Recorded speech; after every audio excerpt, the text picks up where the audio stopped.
Hello, everyone. I'm Tracy, and thank you for joining me today. And if you're here for the live chat for the premiere, thank you for joining. I love hearing the comments and getting the interaction. So if you are here live, then thank you so much. And if you want to help support the channel, you can send a super chat. I'll also put a Venmo link in the description if you would like to donate that way. That way it doesn't get divvied up the way a super chat is. And what that does, it helps the channel go on, maybe help me get a better microphone and some better equipment, things such as that. So I really appreciate those of you who have donated and send super chats. So today's video the main point of this is to simply introduce a topic. Some of you may already be familiar with these things, but I wanted to open up the possibilities to what may have happened to some of the victims of this tragedy. Now, we might never really know what happened to a lot of the missing people, right?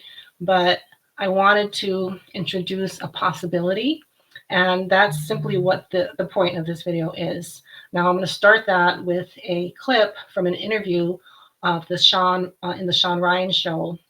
He was interviewing Michael Herrera, who was doing a humanitarian mission in Indonesia after the 2009 earthquake.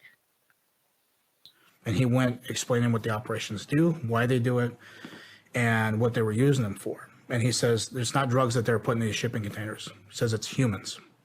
Human trafficking. Yes. His own words. And, of course. And he also wants to come forward, at least with him and 30 other people that are involved with that part of the work.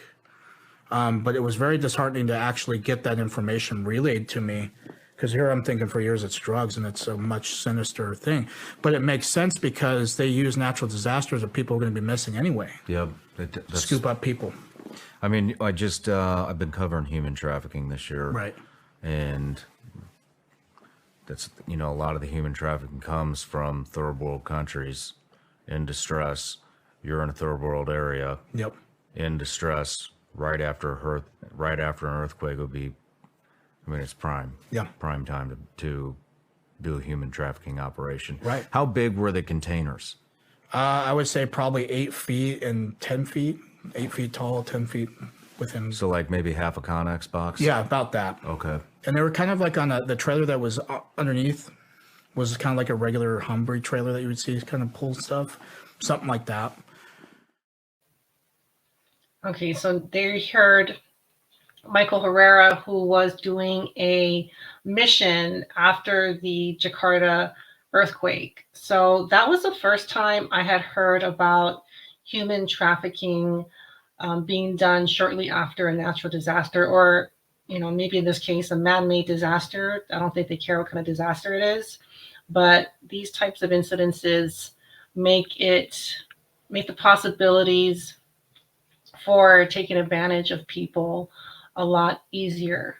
Okay, and so now we're going to shift a little bit into the, extreme lack of oversight within Hawaii's DHS, or Department of Human Services. And that covers like protective child services, adoptive services, and foster care. So here is a report from Allison Blair from Hawaii News Now, going over some of the problems that were uncovered with the DHS system. Tonight at 6, dozens of children in Hawaii's foster system are being stripped of money they may not even know is theirs. It is a controversial practice H&N Investigates exposed about a year ago, where the state pockets Social Security benefits intended for disabled and orphaned youth. And as our investigative reporter Allison Blair reports, there is a renewed push to change the policy.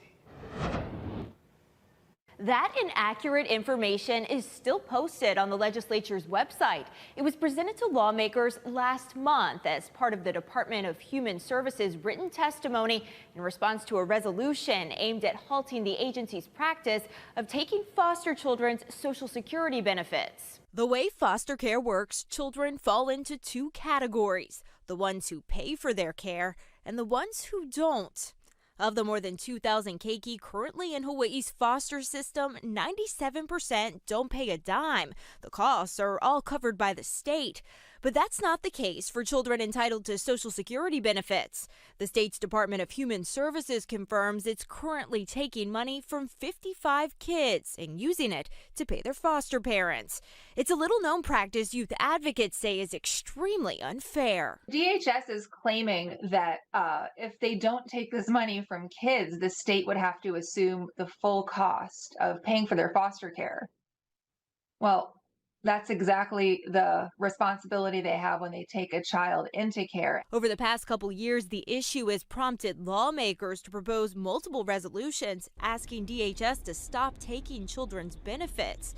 Then in March, DHS filed testimony with the state, claiming changes had already been made. In this two-page document dated March 16th, officials said DHS immediately ceased intercepting Social Security payments last year following the introduction of a similar resolution. It went on to ask lawmakers for $500,000 to make up for the money it's losing from no longer taking children's money. H&N Investigates confirmed those statements were not accurate. Now the Children's Advocacy Institute's National Policy Director questions how the erroneous information was made public. Could they explain making a statement like this? DHS officials offered this explanation, saying the testimony submitted was the incorrect version and the error was not caught until after. The mistake was immediately brought to the attention of lawmakers at the hearing. The department did submit written testimony. I do need to make a correction.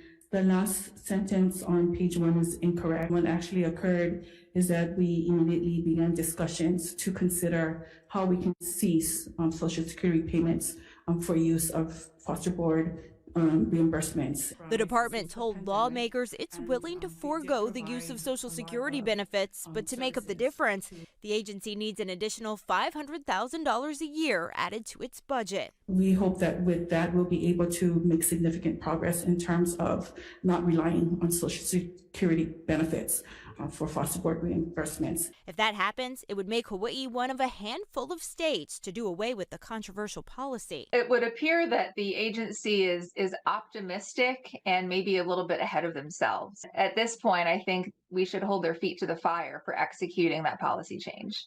The resolution cleared another hurdle today, passing through the Human Services Committee.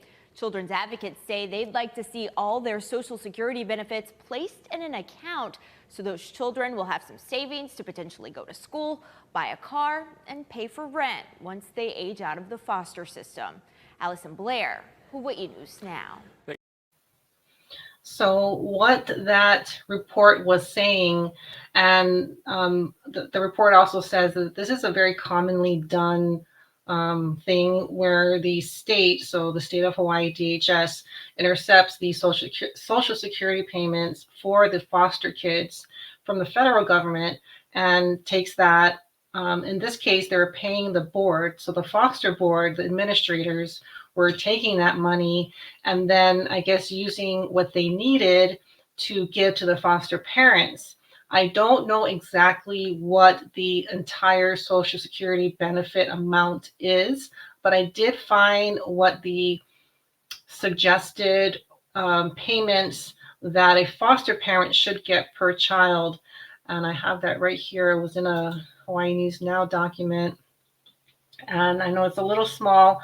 This comes from a case that I'm going to be going over where a young 10-year-old girl was abused and killed. But you can see here the age of 0 to 5, the foster parents are only getting $576. Age 6 to 11, $650. 12 or older, $676. To me, this seems extremely low, especially for Hawaii. There is a very well publicized case here in Southern California. It was about a boy named Gabriel Hernandez who was tortured and killed by his biological parents who are getting benefits. So it wasn't a foster child, but it was welfare payments. And I believe they were getting about $500 a month for that boy who was 6 at the time. So that family was living in an area called Palmdale, which is considerably less expensive than Hawaii. So to me, these numbers are extremely low. My, I guess, what I'm assuming was going on was Hawaii DHS was intercepting the Social Security payments, paying themselves, and with the leftovers was giving this small amount to the foster parents. Now, if you know what it's like in Hawaii, you know the cost of living is extremely high, especially now. And I would say it's impossible to support a young child properly on that amount of money. So then, after this was uncovered by the victim advocate group, there was a bill, HR 46, right here, and this was filed in March of last year, so March 8th, 2023, almost exactly a year ago. And it was saying that Human Services, or DHS, could not intercept Social Security payments for children in foster care. So instead of the department taking the money, that money would go directly to an account in the child's name. So at some point, that child can access that money and use it for themselves. So this was done. And then if you remember in the previous clip that I did with Allison Blair, after the board was confronted with this, saying that you cannot take the Social Security benefits anymore, they said that they weren't going to, but they did still continue to do that. But if they wanted to stop, they would need an additional $500,000, which that is supposed to come from the state. The state is supposed to be able to support the administrators of this program, right? Because they are wards of the state. But I don't know for sure if the payments were halted. The reason this came to my attention is that this was done very shortly before the incident on Maui. But I don't know exactly what that has to do with it. It might be, just a coincidence that these things happened. But another reason I wanted to do this video is to bring light to a very serious problem going on in Hawaii, but this is not limited to Hawaii. It's going on, I know for a fact, in California. A lot of these things are going on. Money's not being appropriated for the children. So let me give you guys an example of what happens when there is no proper oversight for children in foster care. And I also want to bring up the foster care system, because when it comes time to kind of assess victims of a tragedy, it's often children or people such as foster children that are often overlooked, because they don't have, their parents might be in jail or might be dead. They don't have, really anyone standing up for them, looking for them. So there are 2,000 foster children in Hawaii, and before the fire, there were 300 on the island of Maui. I'm not sure exactly how many of them resided in the area that burned, but I'm assuming some of them did. But that's all I know about the foster children in Lahaina. Okay, so let me just show an example of a severe case of child abuse that ended in the death of a 10-year-old girl. A couple that did this torture and murder, their name was Lehua and Isaac Kalua, and they're in Waimanalo. And they had taken on three or four children of a couple. Their last name was Sellers, and they were drug addicts. So this family took in their biological children, and one of them did end up passing away due to the severe abuse that these foster parents put her through. Her name was Isabella. She was 10 years old.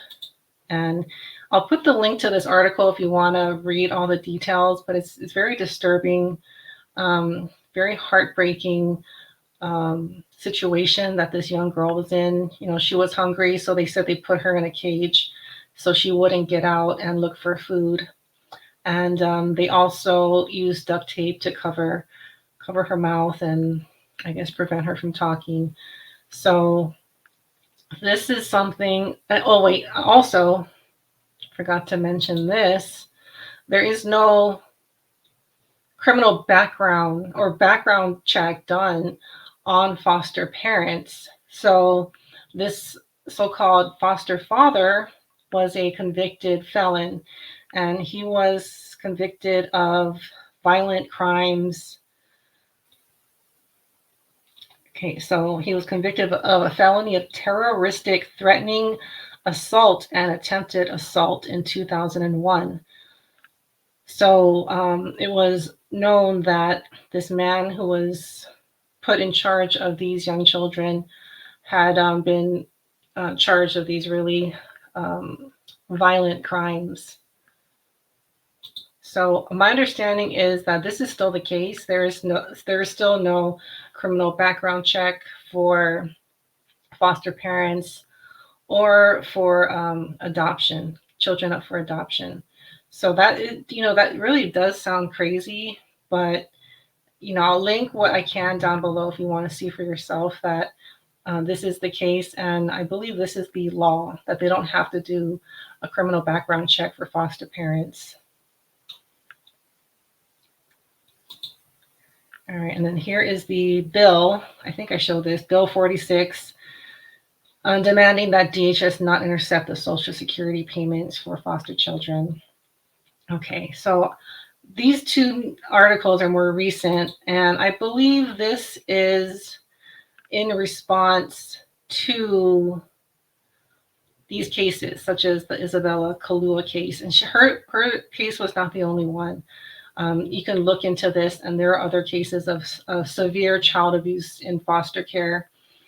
So Governor Green is replacing the current director. Her name is Kathy Betts. She's actually still the director of DHS right now. She's being replaced by a guy named Ryan Yamane. And he will be starting, I believe, in May of this year. So I'll link this article down below.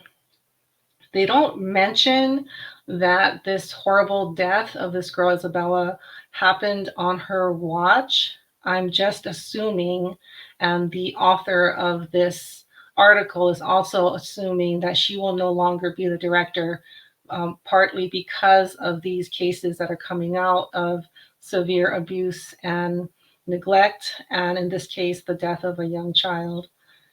So this guy right here, Ryan Yamane, will be the next sitting director of DHS. Okay, here are the payments again. So that is the main thing that I wanted to present. So I know this is not, I'm not making the claim that these foster children were trafficked. I just wanted to bring this up mainly to show people what is going on behind the scenes with the foster care system and the adoption process in Hawaii and how little oversight there is. If it weren't for this advocacy group looking into this, I don't know if we would even be talking about how this was going on, how DHS was intercepting the children's payments and using it to pay themselves. And a lot of times the children didn't even know that there were payments from Social Security made to them. In fact, I believe most of them didn't know. And if they're young, they probably don't understand that. But, this has been going on, I believe, for some time.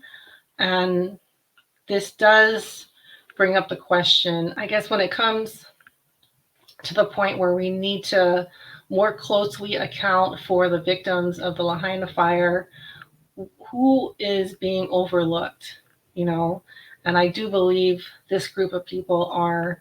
And I don't want to limit this to just minors. As you heard in Mike Herrera's testimony and interview, he does say that he witnessed human trafficking of not necessarily children, just of people being taken from a disaster zone. So that's the main thing I wanted to convey today. And I'll do another version of this that I will most likely just put on Rumble because it's going to be going a little more deeply into the topic of trafficking. And I understand that a lot of this content is not allowed on YouTube. I know Sean Ryan's interview with Jim Caviezel, who starred in Sound of Freedom, was taken down. I don't think you can find it. I did see it when it came out, but this is a topic that has recently been at the forefront, but there is a force that is trying to suppress this information. So when I do that video, I'll be bringing in topics like the school buses that were escorted out of Lahaina and things like that. So I will let you know when I put that one together, but it most likely will not be on YouTube. It'll probably just be on Rumble. So the main reason I wanted to make this report is to shed light on the possibilities of what may happen, what may have happened to the victims of this tragedy. Now, I'm not sure if we will ever know for sure what happened to all of the missing people, but I hope this opens up your eyes to what is going on in the world, how people are being taken advantage of during a crisis, such as a large fire like there was in Maui. Now, I also did want to shed light on that young girl who was horribly treated, abused, and was murdered. And I was really sad that this story wasn't more well known and that story wasn't closely linked to Kathy Betts, who was, I guess, not aware that this was going on. Because if you read the report, the abuse had been going on for some time. It wasn't a recent thing. So these things are happening every day. They're happening as we're speaking right now, and they are not really being monitored very closely, at least not in Hawaii, from what I've learned. So I did want to bring that really important problem to as many people as I can. So that's going to do it. Thank you guys so much for watching. And if you're here for the premiere, thank you for participating in the live chat. I love hearing your guys' questions and comments and everything. So I really appreciate that. So thank you for being here, and I'll see you all soon. Bye.